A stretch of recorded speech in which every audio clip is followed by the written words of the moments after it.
Hey, everybody, and welcome to another night of Women's World of Fishing Monday Night Takeover. Thank you so much for spending probably your last day of work off with us on Monday night. Um, Angie and I, when we scheduled for tonight, didn't realize that most people were off, probably coming back from vacation. We were not on vacation, No. um, so we just kept it scheduled for tonight. So thank you for those of you that are going to tune in. Others can watch the replay because we have a lot to cover tonight.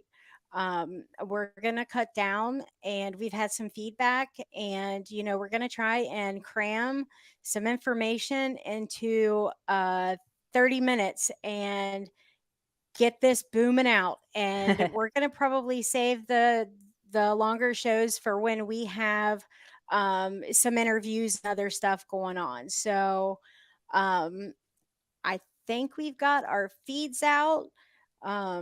It looks like, yep, because I'm live on Facebook. Do you see? Look, does it look like we're out I on your think end, so. Let Angie? me just double check here.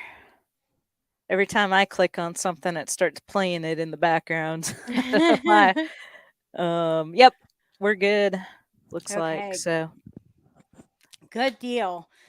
Well, again, thank you everybody for coming. And you've probably seen the thumbnail for tonight, and we talked about it at the last show. That we were taking it back to the beginning, starting from scratch. So if you did miss the last show, just a real quick going over. I kept the descriptions up, so if you missed it, these were the questions that we went really in depth about. So you might want to go back and check that out um, at the end of this show, because this will still be beneficial. But these questions are hugely important when you start making decisions. So just about, who are you going to be fishing with? Because that'll make some decisions that'll be different for everybody. Um, and what are your options of places to fish? That's going to be different for everybody, and how you're going to fish. um and then what are the species that are available, for you to fish for? um and what would you like to start fishing for based on the places and based on the species available? And then kind of at the end of the show, it was okay, now you need fishing gear. Just take my money, because that's kind of how we feel when we start getting really excited. We don't want you to do that. Learn from our mistakes. So now, wrapping up from that, um, it probably feels pretty overwhelming. I have a whole bunch of gear and I feel overwhelmed right now. I mean, Oh, for sure. Angie, Yeah. I mean, don't you kind of like, It seems because I, like you think you got everything you need, and then the next thing you know, you talk to somebody new, and they're like, "Oh, this is the best technique to use," and then it's like, well, I don't have that. And then you're adding more, and sometimes you actually use it, sometimes you don't, and it's just you end up with just a overwhelming barrage of gear and tackle and techniques. And you know, we all have our favorites that we use that we're confident with. We talk about that a lot, like your confidence Mhm. baits or techniques. And but it's hard not to fall into that when somebody's saying, "Hey, this is the thing that works the best for me," and then you're like, "Ooh, I need to do that." Right. So you do end It, up with a lot of stuff that you may or may not even use. yeah. I mean, I literally, because I started fishing some during the week at ponds, for a lot of different reasons. But I'm glad I have, because I think it's really going to help me with this, with this, channel. Um, but I started out with just a little stuff, and then a little more stuff, and then a little more, and now I'm just like, seriously, this is my boat on land. I got stuff everywhere. Um, and it does help to kind of narrow things down, and that's what we're gonna try and do. um, so from the thumbnail, um, the first thing we really want to focus on is, especially if you're fishing with kids, if they're not catching fish pretty quick, they're chasing butterflies, they're playing in the dirt, they need to catch stuff pretty quickly. Which there's um nothing wrong with that other stuff too. I mean, when you're a kid, that's part of the whole experience, mhm, playing with bait or, whatever. It's just getting your hands dirty and exploring all those different things. right, and even when they start seeing stuff, you know, um, other people catch stuff, it it gets them excited.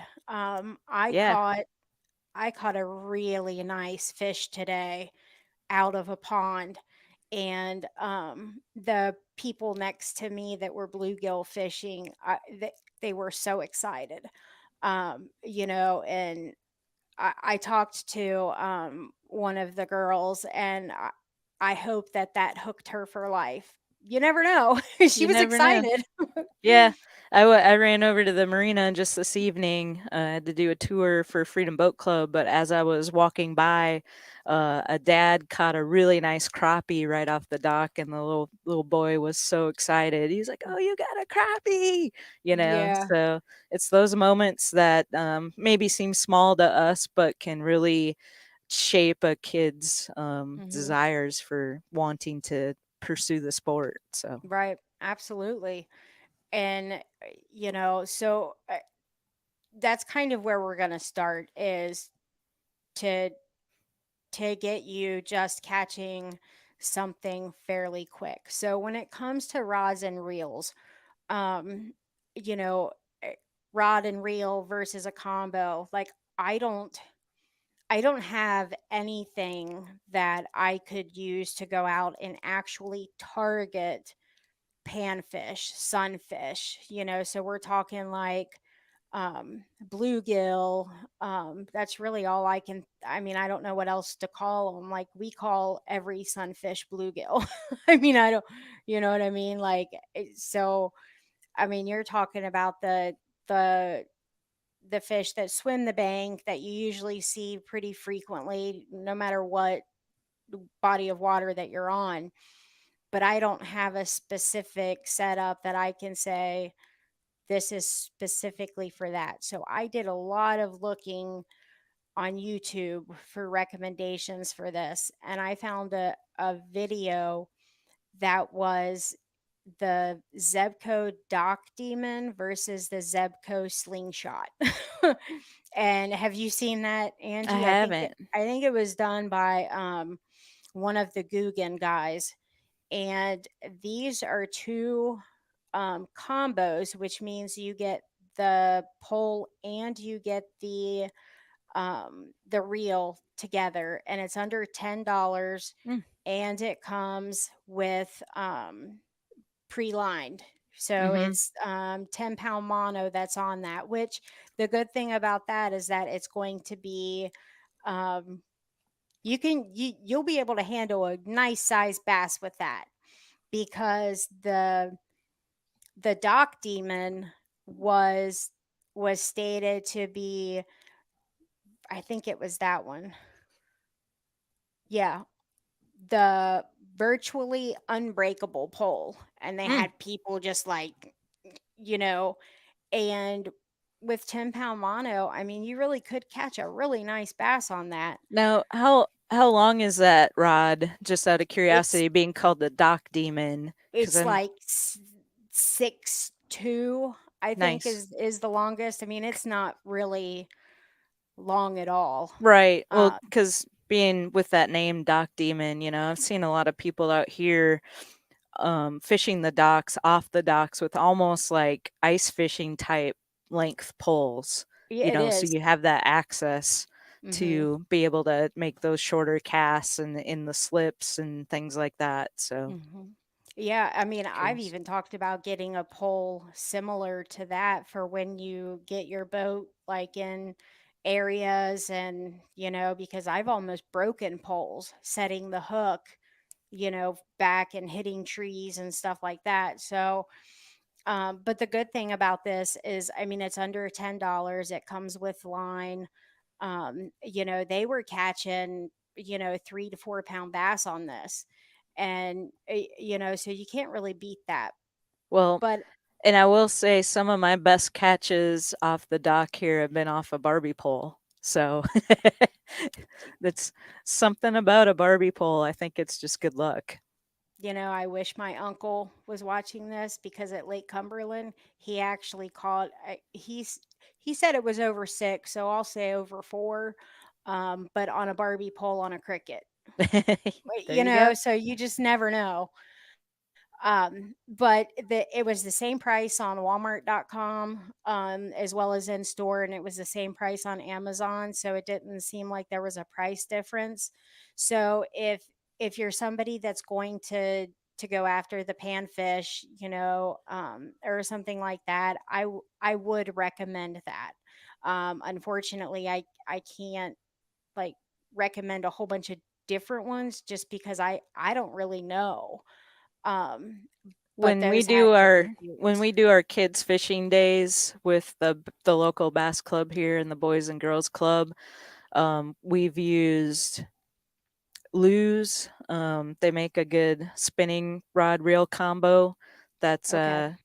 pretty affordable beginner setup, but it's also it's good quality stuff. I'm not knocking the one you were talking about. We also had some donated to us from the Future Anglers Foundation that are Okay. the closed rod reel combos that we've used. Those work really well. So there's a lot of options out there. Mhm. Just get something simple. And if you got really little kids, I do highly recommend getting those shorter rods and reels. It's just easier for them to be able to work those, not being as tall yet. Right. Um, Yeah. In Six Gill, they make an ice fishing pole hmm that kids have used for ice, or used for panfish. hmm So I've heard of people doing that as well. Yeah, that's not a bad idea. And I've seen a lot of really monster fish caught on ice fishing rods because, you've probably seen, Barbara, people ice fishing oftentimes catch these trophy fish, but it's on these little bitty rods and reels. And so that's an excellent option for little kids because it's just so much easier for them. It's just a lot less to get, Right. you know, messed up and whatnot. So. Yeah, the ice fishing thing. I mean, I love watching the ice fishing stuff, but I was rolling your eyes when you said it, because I'm just thinking, when the big largemouth come out from that ice hole, it just makes me just put my head down, because I'm like, really? They can barely swim and you're catching them. I know I'm always surprised when somebody catches a big bass ice fishing, but I guess they typically, gotta eat at some yeah, point. that's true. But yeah, typically, I don't know that I've ever caught a bass ice fishing. It's been crappie, walleye. I'm always, obviously it's those northern species, so you've got pike, that type of fish. But I've never caught one ice fishing. mm, One day wonder I why. will. Right, one day I will, when I go. Um, so again, lots of options for rods and reels. If you want to, um, start bigger, like Angie was saying, you can always go with a spin cast. You can use bigger line on it. Um, as long as it's lined correctly, it's you shouldn't have a lot of issues with the line, like some people have with a bait caster. And with a spinning rod, I think it opens you up to trying to go for a lot of different species and changing it up some. So you could, kind of maybe start with the Zebco, go, or the lose, or whatever it is, and then try a spin cast. I mean, it's going to depend on what it is exactly that you want to do. And Um, Mike Iconelli has a lot of great beginner setups through Abu Garcia. So oh, that's okay. a good one to check out too. I've got one of those just for fun, just for some, the panfish, Nice. lighter style fishing. But um and it talk about a little bit, so for people that don't know, I mean, when you buy these, typically these combos already have the line on them. Um a lot of the tackle shops, if you're buying one that doesn't already have line on it, they can spool it for you right there at the store when you're buying it, so you don't have to worry about that. But inevitably at some point you're going to have to put new line on. So talk a little bit about what you're talking about putting it on correctly. Well, there is a there's a specific way that you have to line um a spinning reel. Like it has to go um opposite ways. Like there's a specific knot that has to go on the spool, and honestly, like I recommend the first, honestly, 10 times probably that you do it on a spinning rod.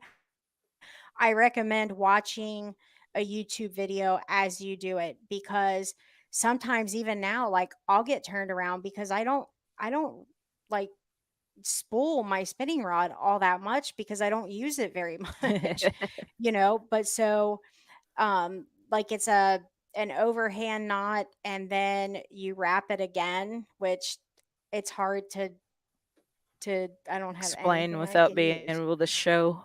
Yeah, but it's whenever you are reeling it on, it's got to come off the spool the opposite way that it's reeling, if that makes sense. Do you know a better way to explain that? I would recommend, why don't we do this? Why don't you find a good video that demonstrates how to do it on YouTube and share it in the notes for this That's episode?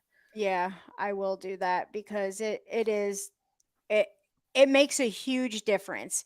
And one of the things is, and it doesn't matter if it's a bait caster, if it's a spinning rod, the worst thing you can do is to over spool it.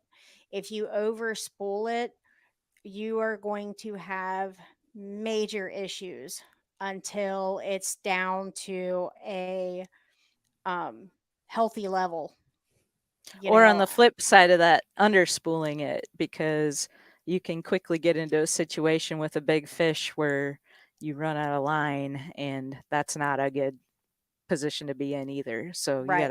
you gotta put the right amount on there, and make sure as you're using it and retying and cutting and whatnot that you're monitoring that level to where you might have to add more new line, on that reel at some point. How often do you put new line on your reels? Do you do it often throughout the season, or just once a year pretty much, or what do No, you I do? do it multiple times throughout the season. Mhm. A lot of people don't do like full fluorocarbon on their bait casters. They'll do like the monofilament and then finish it off with the fluorocarbon because fluorocarbon is more Cheaper? expensive. Or yeah, I mean, more expensive, yeah. Yeah, and I don't do that. I do straight fluorocarbon on those bait casters. Um, and the reason that I do um, is it's just one thing less for me to worry about, like waiting for, okay, where am I in that, looking for that. And as far as the knot, that's like a double blood knot or something for that. I'm not confident in my ability to do that knot. And I'm not afraid to admit that. Like, my knot tying skills are basic. Me too. Polymer I knot. I'm a yeah, that's me, and then, it's important we talk about knots too, because that's another big part of fishing. But I started off with the modified clinch knot, I guess it's called. That's what my dad taught me. Hmm. Um, I messed that knot up a lot more than I'd like to admit, and so I've kind of adopted the polymer knot over the years, and that's what I use as my go-to knot for most all situations where I can use it. If I'm doing leader, I learned from the Salt Strong guys, the FG knot. Took me a second to remember what it was called. I'm like you in that where I'm not confident in my FG knot skills, so it takes me probably every time I do it, which isn't very often, I have to watch their video again and Right. then kind of do it along with them as they're doing the video. But it will probably take me 4 or 5 times before I actually get it right. And Right. it's so funny because he talks about in the video, he's like, "This is so simple. I don't know why people have so much trouble with this." And every time, and I agree with him, it looks totally simple, but I still mess it up somehow 4 or 5 Well, times before I get it right. when people are doing the videos though, and they're using like the big hook and the rope that's red, and they're doing it, and they're like, "Oh, you do this and you wrap it around and then you go in here," it's like, "Oh, that's simple." And you take the rabbit through the hole, and then you Yeah. go around the tree and Yeah, and then when you have your little teeny tiny hook and then this like see-through line, it's like, "Wait a minute. Where's my rope?" which It's I'll oh, give it to the Salt Strong guys. I mean, they do it with real line and, so they're giving you an accurate picture, but he does it all probably every day, whereas right. I do it a few times a year and my brain just doesn't work well with I don't know what it is. I'm a captain. I have to know how to do certain knots, Right. but it's just my downfall, I guess, if I could Well, say, but I mean, I know that, certain knots are better for certain situations and and stuff like that. And I'm sure that, you know, uh, I can say this. I never get broken off at the knot, you know. I wish I did sometimes when I'm out there and like, we've had these situations. We talked about this because I use the Runkle line as well. I don't understand why I cannot break their line when I need I do. to because I, you cast up in a tree and you're in a tournament situation and maybe you don't have time or you can't get the boat to where you need to go to try to retrieve that bait and sometimes you get in those situations where you have to cut the line my knot, my line will not break no matter what I do. Don't It's complain about that. I If know. if you complain about that, the next time you've hooked a big one, Yeah, it's going to it's break and gonna you're going to be break, like, yeah. "Oh." So the one thing I do know is I do have my polymer knot down pat. Mhm. Right. And great. And the Runkle line is great. And if you have good line,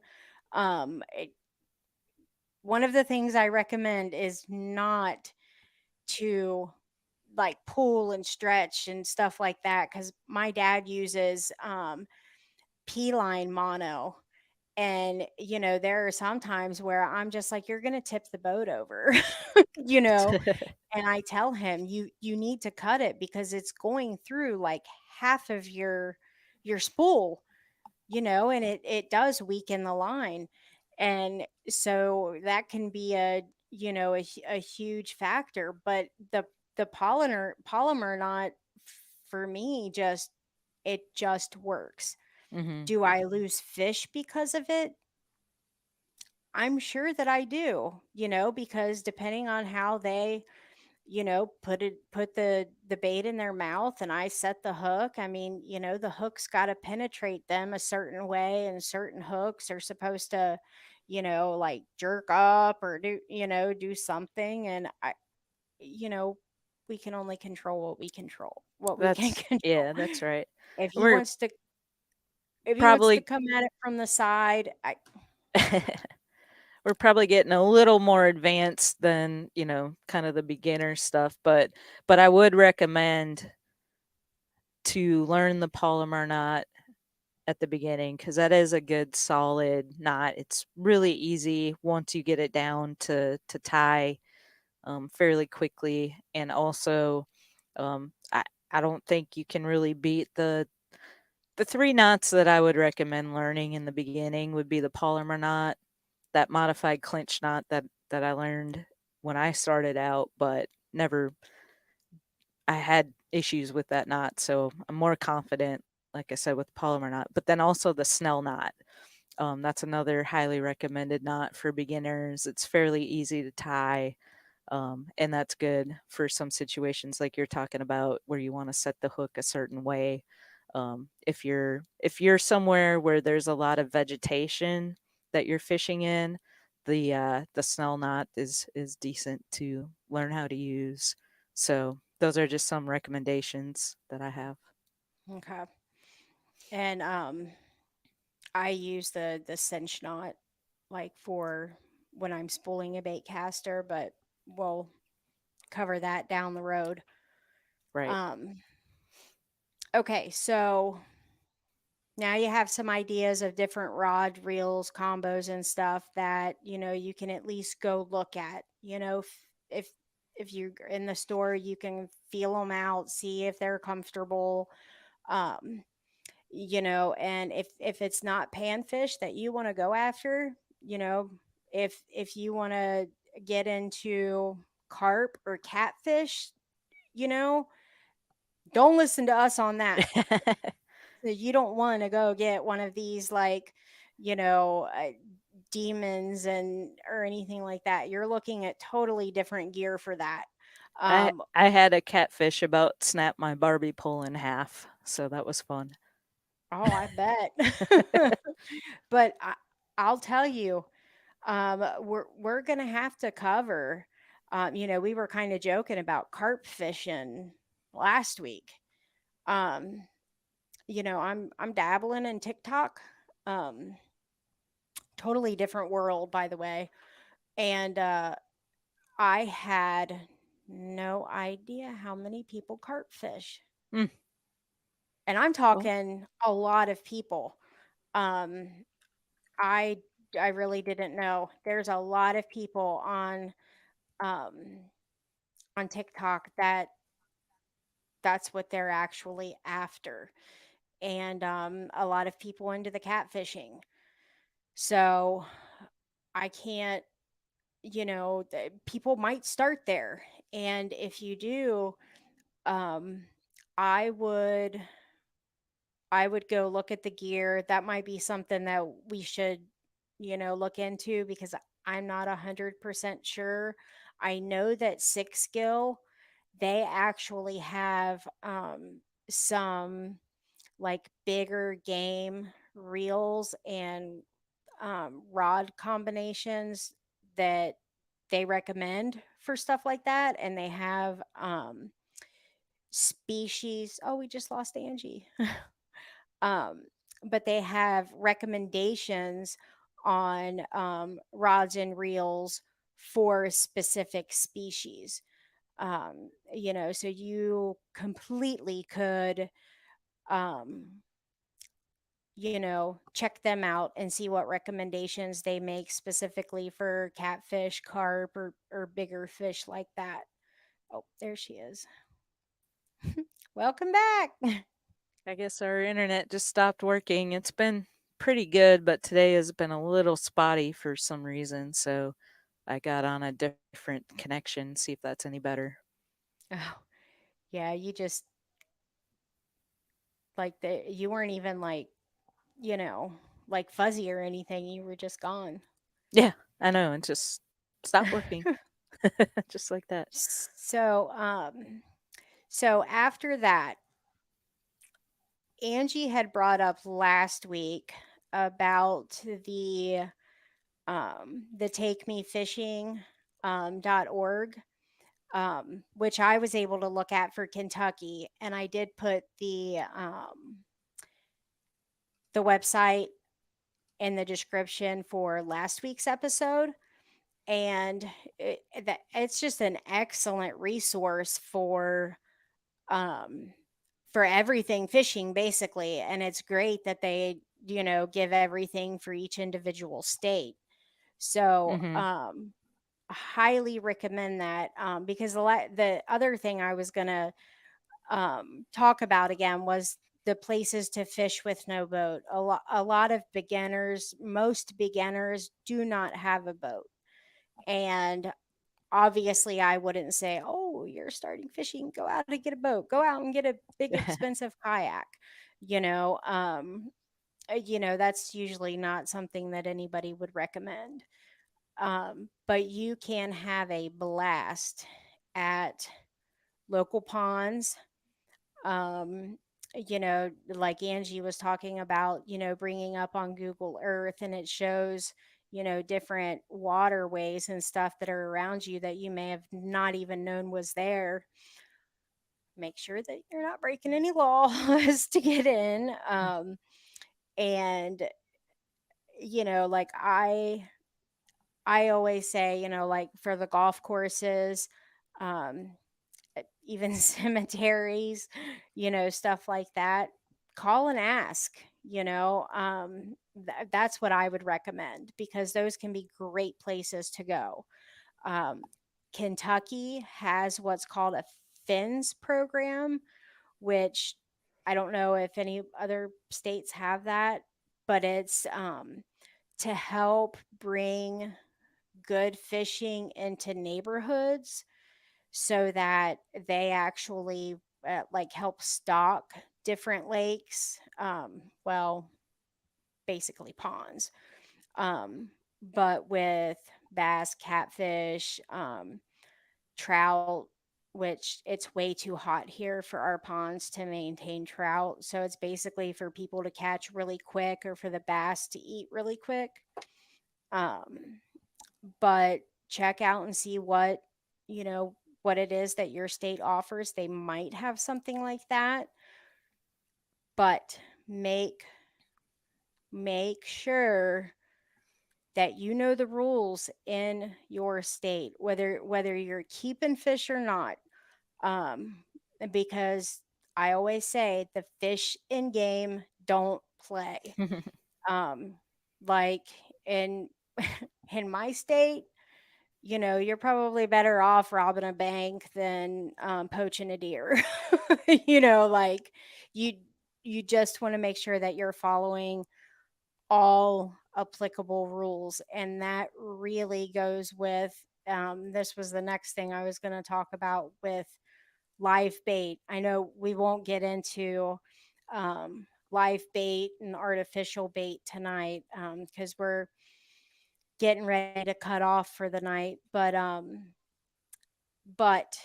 if you use live bait, because people use it for crappie, Hmm. panfish, um, cut bait for catfish, and I mean minnows for bass. I mean, literally, there's hardly any species that's not going to eat live bait.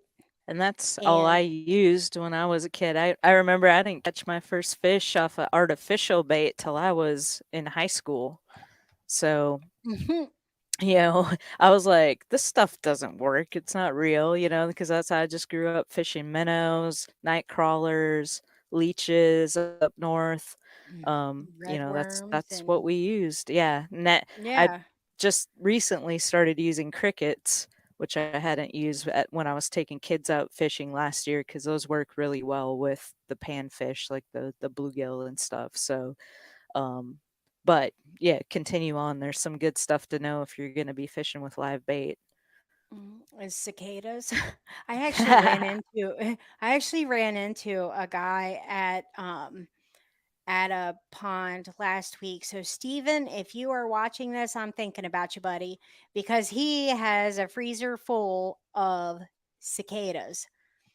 And what he said makes total sense that come August, and even probably late July, because we had them bad.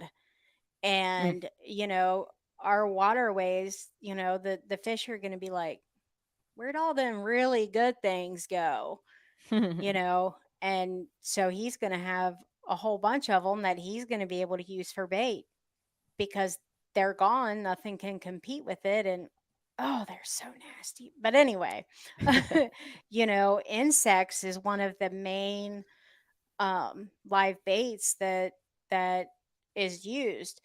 And I did not read anywhere where insects was you could break any rules for that. Like I Mm, didn't find anything for that. But where you really have to pay attention is with minnows, um, bluegill, because there are some places where it's illegal to use bluegill as bait, mhm, because it's considered a game fish. And there's a lot of people that will catch a little bluegill and use it as cut bait. mhm. So they have like invasive species where it's illegal to bring in, outside species that isn't native to your state. Um, like my my friend with liquid willow cat, Eric, he actually has live willow cats. He makes an artificial um type, but he has live ones, and he can sell them in Wisconsin because they're native there, but he cannot sell them, or send them to anybody out of state because they're not native. So And I it's just a believe little. the willow cats are like they're like little tiny catfish. And you gotta be careful handling those things because they have the stingers on them just like catfish do, and the sting on those things is probably maybe even worse than a catfish. So I fish Really? with them. Yeah, I fished with them in La Crosse, Wisconsin on the Mississippi River when I was up there a couple of years ago, I guess it was. And so they're like minnows. I mean, they're about the size of a minnow, but they're like little bitty miniature catfish. And so when I first got there, the ladies were like, you gotta, don't just like stick your hand down in there because if they sting you, it's gonna hurt. And a couple ladies got stung and they were in some major pain. So those are interesting live bait to fish with. But Yeah, I'll take I'll take the artificial of anything. My guy at Big Sexy Baits, he makes an artificial mealworm, well, waxworm. hmm And I don't like putting anything alive on a hook, nothing. Like I'll do the artificial waxworm. Eric at Liquid Willow Cat, he does the artificial leech. I'll take the artificial leech, the artificial willow cat. That's me. I just don't like stabbing anything. I don't know. I'm just weird. I'm just weird well, like and so along those lines, I think one of the things you're getting to with live bait is that another big rule, if you go to a bait shop and you buy, I don't know, a dozen minnows or more, 2 dozen minnows, let's say, and you only use half of them that day, a lot of people have the tendency to think, well, these cute little minnows, I'm just gonna set them free, and that's actually against the law in a lot of places, to just release all your live minnows into that body of water. The responsible thing to do is actually to just throw them away, which is hard for someone, I'm sure, like you, who doesn't even wanna put a hook in them to do. Dana's the same way, but it's just to try to avoid that invasive species and some issues that can cause environmentally, yeah. that's the better thing to do. I mean, I can imagine just throwing them in the trash. I mean, it's not like I'm gonna take them home and be like, "Oh gosh, I gotta have a fish tank now." I mean, I'm not like that, but Just yeah, stick to live bait and you'll be fine. yeah, you mean artificial? I mean, Stick yeah, to artificial, the sorry. yeah, that's more me. I just that's right up my alley. Yep, But certain people are like that, so it's whatever your preference is for sure. right, and I watch people at the ponds all the time, with the big night crawlers and red worms and stuff like that, catching nice fish. But I mean, I bass fish. It's just, to each their own. And I think that I know for me, like the guy that I was telling you about, he actually told me about a pay lake that's, I don't know, maybe a half hour from me, that there is a fish that's worth 2 grand swimming in it. That's a How catfish. so? It's 104-pound flathead. Oh my And goodness. she hasn't been caught in over a year. That's why the pot on her is so big. And so I'm kind of like in this same situation because I'm not a catfisherman. So I'm like, oh, what do I need? What do I got? I do I have to get 85-pound braid and like this big old, shark pole, and stuff like that. But one of the main things that people use, like they go up there with cut bait and stuff like that. And I'm like, okay, I totally want to get in like this competition thing, So but the I thing won't. about flatheads is they're very much a predatory fish, and so I got to go fish for them when I was up in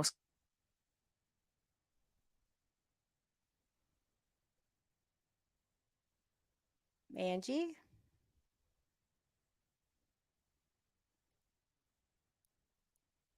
did we lose you?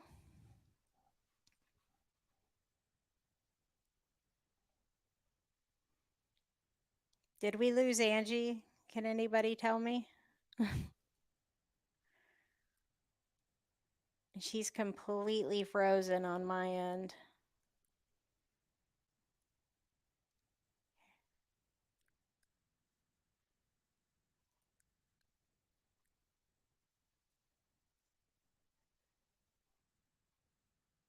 Okay. Thank you, Richard. I appreciate it. I'm just going to wait for her to come. Oh, there she is. Thank you, Richard. I appreciate that. So Not the last thing we heard was you were able to go fish for them in Wisconsin. Yeah, so we had a guide we took out, and he went out and caught a bunch of live bluegill, which is legal to do up there.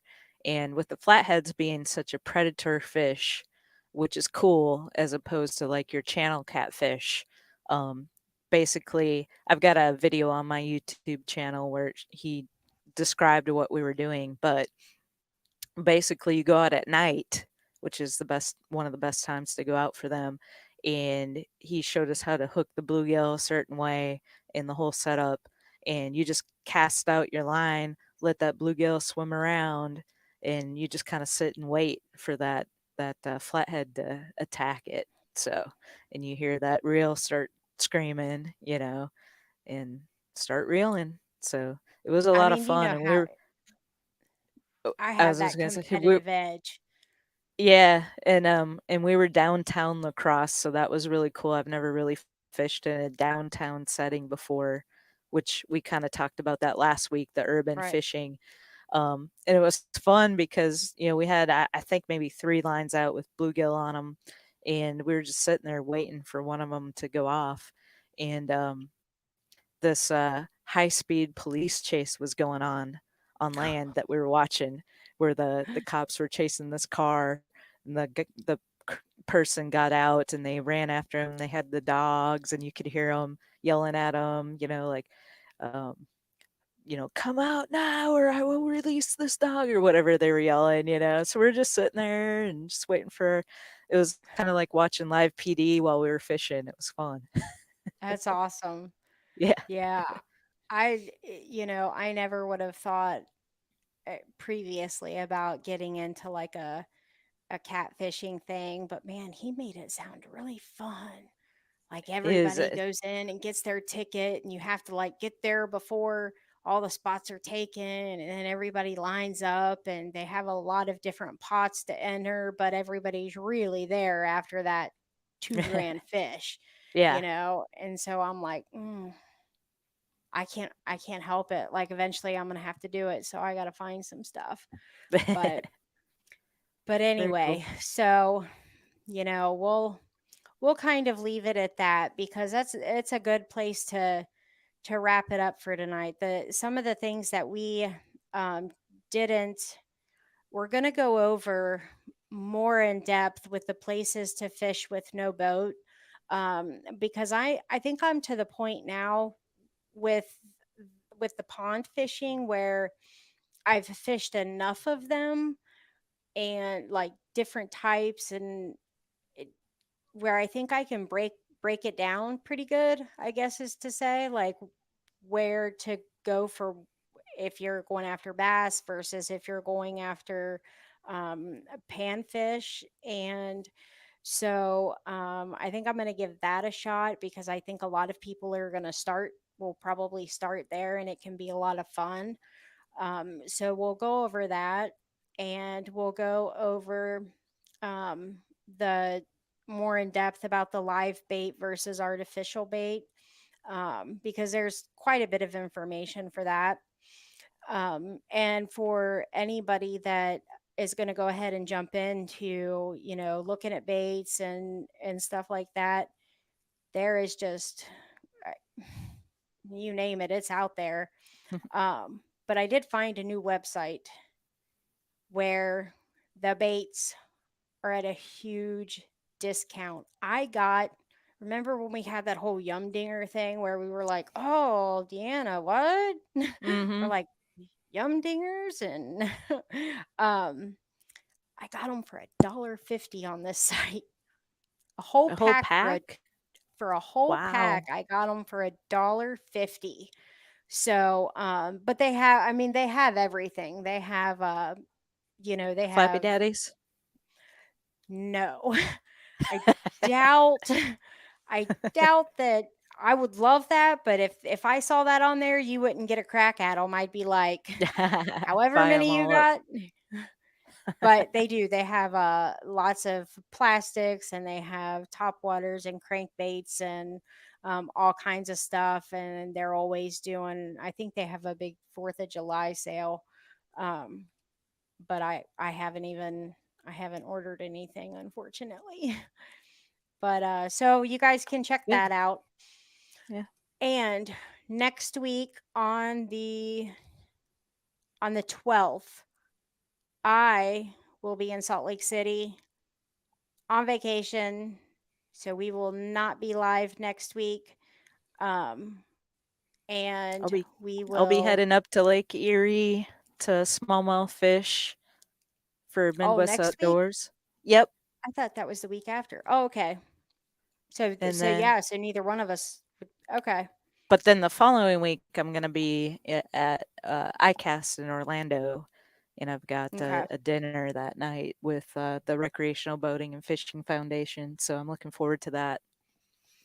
Well, good deal. Well, Yeah.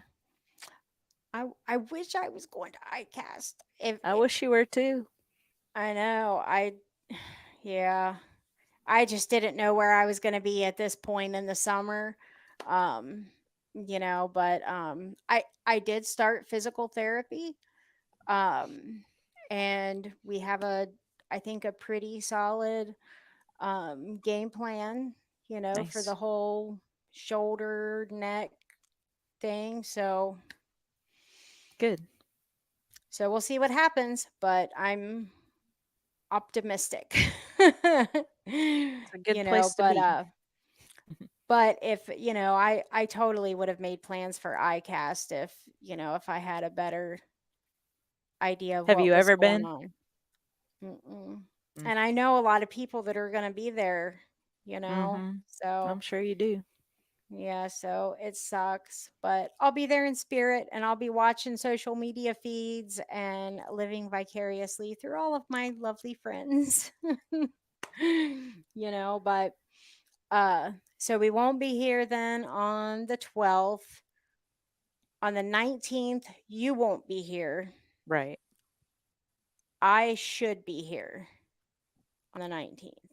Okay, I should. Hmm. So yeah, so we'll leave it at that. And when I come back, we'll be talking about live bait, artificial baits, going a little bit more in depth to that, and we'll take it from there. I hope everybody had a good, safe weekend. And everybody enjoy the week. Try and get out and fish. Have a good time. Take care of each other. And we'll see you in a couple weeks. All So, right, you have everybody. anything else, Angie? Not just that tomorrow on the Woman Angler and Adventurer podcast, I'm putting out the audio from our awesome conversation we had with Pam Martin Wells, just because it was such a great conversation. Even if you watch that episode, I feel like it's worth re-listening to and maybe even taking some notes because there was so much great information. So be on the lookout for that to release early in the morning tomorrow. And other than that, just I'm planning getting ready for ICAST, planning a bunch of interviews with a bunch of ladies I know that are going to be there. So that's going to be a busy week, but it's going to be a lot of fun, and I'll get a lot of great content for the Woman Good. Angler and Adventure podcast going forward. So, Nice. Well, have fun. Be safe going down there. While you're flying. So, but still be safe hopefully, going down there. yeah, hopefully I'm that goes well. Yeah, I'm flying to Salt Lake, so it should be fine. Yeah, Hopefully. should be. Um you know what? My family out there, they don't do much fishing, but I might try and sneak in some bass fishing. Probably not a great idea, but maybe some trout fishing because we are Mm, having a huge like family get together up Big Cottonwood Canyon, like, and I'm talking like way top of the mountain where the streams are and stuff. So I might just have to try something fishing up there. Just you're gonna be a fly fisherman when you come back. oh gosh, I couldn't. There's no way. If I felt better, I totally could do it, but that would be way down the line, and then I might get addicted to it. It's probably that fun, but oh dear. Well, enjoy your time off, Angie, All and right, we'll both have a good vacation. You'll be busy, I'll be chilling, and we'll reconvene soon. So, sounds everybody good. have a good night, good week, and we will catch up on the next episode.